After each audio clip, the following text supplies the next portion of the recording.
आज आपण जी रेसिपी बघणार आहोत ती उकडीच्या पोळ्या किंवा भरीच्या पोळ्या।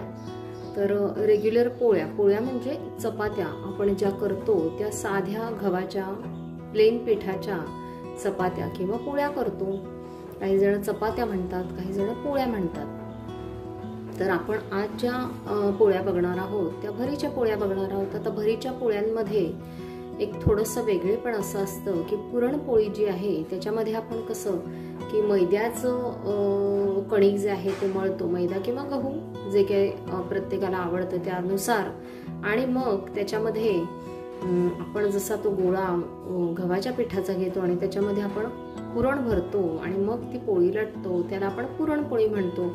तर आता ही भरीची जी पोळी आहे तर पुरणाच्या ऐवजी इथे आपण तांदळाची उकड काढणार आहोत आणि ती जी उकड आहे त्याचा जो गोळा आहे तो आपण गव्हाच्या त्या पिठामध्ये भरून त्याची पोळी लाटणार आहोत। तर त्याला भरीची पोळी असं म्हटलं जातं किंवा काही जण उकडीची पोळी म्हणतात। तर कोकणामध्ये सर्रासपणे हा प्रकार केला जातो। तो तुम्ही व्हेज भाज्यांबरोबर खाऊ शकता किंवा मटण, चिकन किंवा कोळंबी कुठल्याही प्रकारच्या सुक्या ग्रेव्ही बरोबर किंवा पातळ ग्रेव्ही बरोबर तुम्ही हा प्रकार खाऊ शकता। तर आपण आज हा प्रकार कसा बघायचा आहे ते बघणार आहोत। तर ह्याच्यासाठी जी तयारी घेतलेली आहे त्याच्यामध्ये एक वाटीभर तांदळाचं पीठ जे आपण उकडीच्या मोदकाला वापरतो, म्हणजे ते तांदूळ धुतो आणि ते वाळवतो आणि मग चांगले वाळल्यानंतर ते पीठ दळून आणतो असं घेतलंय हे पीठ। आणि हे जे पीठ आहे ते तुम्ही बाजारातही अवेलेबल असतं। मोदकाचं जे पीठ आहे तेच पीठ आपल्याला आपण इथे घ्यायचं आहे। तर एक वाटीभर मी पीठ घेतलेलं आहे। कणिक जशी आपण पोळ्यांसाठी किंवा चपात्यांसाठी मळतो त्याच पद्धतीनं कणिक देखील मळून घेतलेली आहे। आता इथे एक फक्त तुम्हाला दाखवायचं आहे की इथे जो हा आहे हा चपाती किंवा पोळीसाठी आपल्याला थोडासा मोठा गोळा लागतो, पण आता भरीच्या पोळ्यांसाठी आपल्याला थोडासा छोटा गोळा लागणार आहे। तर त्या पद्धतीत हे गोळे मी करून घेतलेले आहे। फक्त साईजसाठी तुम्हाला दाखवलं। गव्हाच्या म्हणजे साध्या पोळ्या करताना आपल्याला थोडा मोठा गोळा लागतो, पण ह्या भरीच्या असल्यामुळे त्याच्यापेक्षा कमी गोळा आपण घेणार आहोत। इथे एक वाटी तांदळाचं पीठ घेतलेलं आहे, एक वाटीभर पाणी घेतलेलं आहे। गॅसवरती मी पातेलं ठेवलेलं आहे। आता आपण पातेल्यामध्ये उकड करून घेऊया। पातेलं आपण गॅसवरती ठेवूया, गॅस ऑन करून घेऊया। आता बरोबर एक वाटी जे पाणी घेतलेलं आहे ते आपण ह्याच्यामध्ये टाकून घेऊया आणि हे पाणी आपल्याला उकळायचं आहे। तर चांगली उकळी येण्यासाठी आपण ठेवलेलं आहे। ह्याच्यामध्ये आपण थोडंसं मीठ घालूया। तर एका वाटी गव्हासाठी जेवढं मीठ लागणार आहे तेवढंच घेणार आहे। तर मी एक छोटासा चमचा आहे मिठाचा, त्यानुसार अगदी पाव चमचा मी मीठ घातलेला आहे आणि ह्यामध्ये फक्त पाव चमचाच, पावपेक्षा थोडंसं जास्त आहे, साधारण अर्ध्या चमचा एवढं थोडंसं तेल टाकणार आहे। फार तेल टाकायचं नाहीये। आता ह्याला ना चांगली उकळी येऊ द्यायची आहे। जेव्हा उकळी येईल त्याच वेळेला आपल्याला हे जे पीठ आहे ते टाकायचं आहे। तर उकळी येईल तोपर्यंत एक 5 मिनिटं थांबूया। पाणी आता चांगलं उकळलेलं आहे। आता आपण काय करू, ह्याच्यामध्ये पीठ टाकून घेऊया। गॅस बारीक करायचा आणि पीठ टाकून घ्यायचं आणि हे जे पीठ आहे हे छान पाण्यामध्ये मिक्स करून घ्यायचं। व्यवस्थित ते पाण्यात मिक्स होईल अशा पद्धतीनं हलवून घ्यायचं आहे।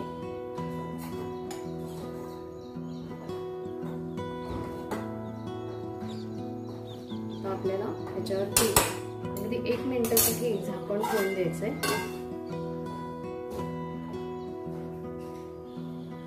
गॅस मी बारीक केलेला आहे, गॅस मोठा नाहीये, त्यामुळे अगदी 1 मिनिट त्याला वाफ येणं गरजेचं आहे। आता ही जी वाफ आली त्यानंतर तसंच एक साधारण 3 ते 4 मिनिटासाठी हे झाकून तसंच ठेवायचं, ज्यामुळे ती जी वाफ आहे त्याच्यामध्ये छान मुरते आणि पीठ छान मळलं जातं।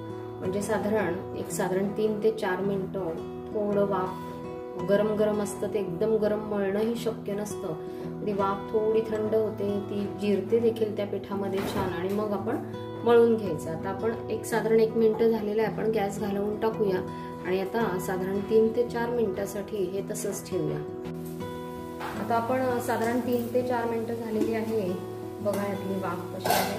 आता आपण हे काढून घेऊया पातेल्यातली सगळी उकड ह्याच्यात काढून घेऊया। एका वाटीची उकड भरपूर होते।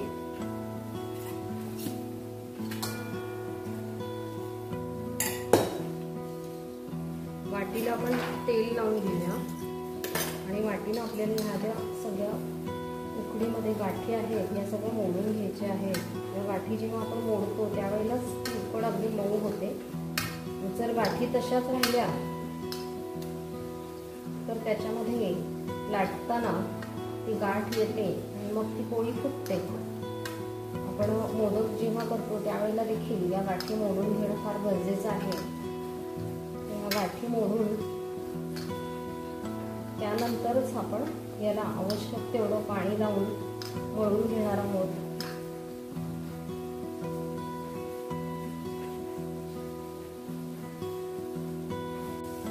आपण आता ह्याच्यामध्ये जेवढं आपल्याला पाणी गरजेचं आहे तेवढं थोडं थोडं घालून ही उकड व्यवस्थित मळून घेऊया। जेवढं आवश्यक आहे तेवढंच पाणी घालून उकड मळायची आहे। तर ही मळून घेणं गरजेचं आहे। मळून जर घेतले नाही तर त्यात जो एकजीवपणा आहे तो येणार नाही। आवश्यक तेवढं पाणी लागेल तसं घेऊन ही उकड चांगली मळून घेऊया आपण।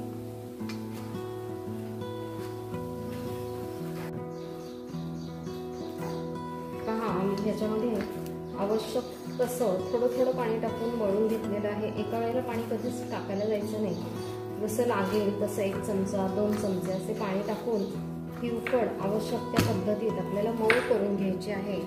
आता आपल्याला किती मऊ पाहिजे तर ही साधारण दाबल्यानंतर इतकी सॉफ्ट असावी। एकदम टणक असेल तर ती लाटण्याने लाटली जाणार नाही। त्यामुळे ही थोडी सॉफ्ट असेल तर फार उपयोगी पडते। आता ह्याच्यामध्ये अजिबात गाठी वगैरे राहिलेल्या नाहीये, तुम्ही पाहू शकता।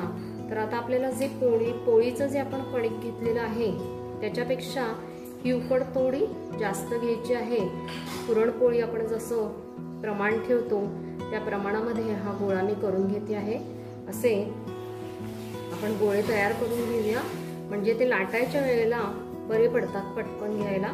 पोळीचे पण गव्हाच्या पिठाचे पण पोळीचे मी गोळे करून ठेवलेले आहेत आणि या उकडीचे पण गोळे तयार करून ठेवलेले आहे। आपण आता कशी लाटायची ते पाहूया। गव्हाच्या पिठाचा जो गोळा आहे तो मी तांदळामध्ये बुडवून घेतलेला आहे आणि आता त्याची आपण वाटी करून घेऊया। ही वाटी करताना थोडासा हात पिठामध्ये बुडवायचा आणि वाटी करून घेऊया। आता वाटी झालेली आहे। हे पीठ पुरेसं मऊ करून घेतलेलं आहे। हे भरून घ्यायचं आहे आपल्याला। अगदी आपण पुरण भरतो त्या पद्धतीत भरून घ्यायचं आहे आणि हे पूर्ण इथे पॅक करायचं आहे। या पद्धतीनं पुन्हा गोल छान करून घ्यायचं, थोडं प्रेस करून घ्यायचं जेणेकरून लाटायला ते सोपं पडतं। हे आपण थोडंसं हाताने अशा पद्धतीनं प्रेस करून घेतलं तर ती पोळी जी आहे ती सहजपणे पसरते। इथे हा जो आपण जॉईंट केलेला भाग आहे तोही हाताने व्यवस्थित करून घ्यायचा। आणि आता आपण हे तांदळाचं पीठ मी घेतलेलं आहे जेणेकरून काय होतं ही पोळी पटपट व्यवस्थित लाटता येते। आता ह्या पद्धतीनं ही पोळी आपल्याला लाटून घ्यायची आहे। पुरणाची जास्त काळजी असते, ते कधी कधी बाहेर पडू शकतो, तितकी काळजी याची नसते, फार सहजपणे आपण हे लाटू शकतो। अशा पद्धतीनं ह्याच्या कडा छान पातळ करून घ्यायच्या आणि फार जाड नाही लाटायची आणि अगदी फार पातळही लाटायची नाही। मध्यम स्वरूपात आपण ही लाटून घ्यायची आहे। सगळ्या कडा छान पातळ करून घ्यायच्या म्हणजे दिसायला पोळी सुबक दिसते। ती आपण अशी पोळीसारखी उलटी देखील करून घेऊ शकतो। आता ह्या किती मोठ्या करायच्या आहेत हे तुमच्यावर आहे। आपण थोडे गोळे छोटे घेतले तर ही आपण थोडी छोटी करू शकतो। अशा पद्धतीनं ही मी सगळ्या बाजूने छान गोल करून घेतलेली आहे। पोळी आता छान लाटून झालेली आहे। सहजपणे हातात घेऊन आपण ही टाकून घेऊया। तवा देखील छान तापलेला आहे। कडक तवा गरम होणं फार गरजेचं आहे। आता पोळी एका बाजूने छान होऊ द्यायची आहे। ज्या वेळेला ती होईल त्यावेळेलाच आपण तेल ह्याच्यावरती टाकून घेऊया आणि ही आपण ज्यावेळी एक बाजू झाली की मग आपण उलटी करून घेऊया हिला। तेल तुमच्या आवडीवर आहे, थोडं कमी लावू शकता, ज्यांना आवडत असेल जास्त ते जास्त लावू शकतात। पण मी साधारण मध्यम स्वरूपामध्ये ह्याला तेल लावते. आता पहा, एक बाजू होत आलेली आहे, तर आपण थोडंसं ह्याच्यावरती तेल टाकून घेऊया. तांदळाचं पीठ आहे ते प्रमाणात लावायचं आहे, जेणेकरून त्याला अगदी फार पीठ असं वाटणार नाही. कमी लावलं की ते छान पिठूळ दिसत नाही वरून ती. आता पहा, एक बाजू छान झालेली आहे किंवा होत आलेली आहे. आता अशा वेळेला आपल्याला ही उलटी करून घ्यायची आहे. तर आपण असं कडेनेही टाकू शकतो. पुरणपोळीला आपण कसं टाकतो तशी छान फुलते कडेने टाकलं तर. आपण उलटी करून घेऊया आणि दुसऱ्या बाजूने आवश्यक तेवढं तेल लावून घेऊया हिला. अशा पद्धतीने अगदी सहजपणे ती फुलते आणि अगदी सुंदर दिसते ती पोळी. छान खमंग होते. अशी खमंग करून घेऊया पोळी. दुसरी बाजू देखील छान होऊ द्यायची आहे आपल्याला. बघूया झाली आहे का. अगदी सुरेख झालेली आहे.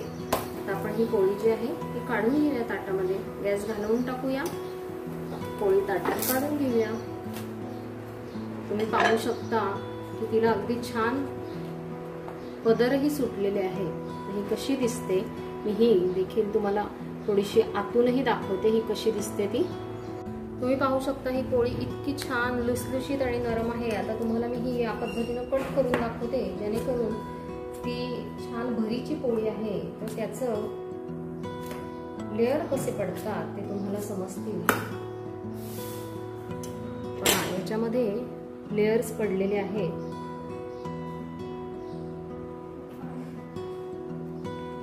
आतमध्ये छान तांदळाचा लेअर आहे. अशी छान मोकळी झालेली आहे. वरचा लेअर वेगळा, खालचा वेगळा. तर अशी लुसलुशीत पोळी जरूर करून पहा आणि खाऊन पहा. तर पुन्हा एकदा नवीन व्हिडिओमध्ये भेटूया. तोपर्यंत धन्यवाद.